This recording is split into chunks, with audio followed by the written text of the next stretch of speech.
Hello, my name is Gus and I'm 7 and I'm going to tell you what this is. So basically it's Lego, as you can see, and I didn't have like the right coloured pieces, so I made it multicoloured, and it's a puzzle box.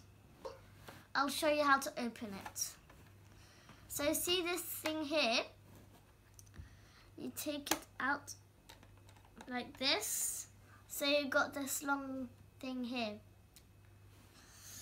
So if you see here, first of all, nothing can come out. Yeah? So if we look at the back here, there's like this little hole here. And when I put this in, like this, and I turn it this way around,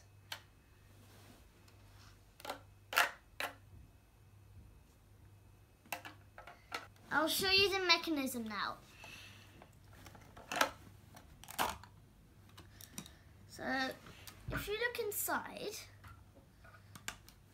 there's like this thing here, this lever there, and there's a hole in the box.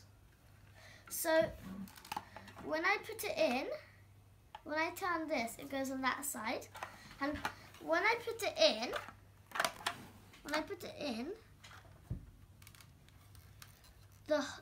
the thing, like this thing there, it goes into the hole. I turn it and it goes into the hole, so I can't open it. Thanks for watching.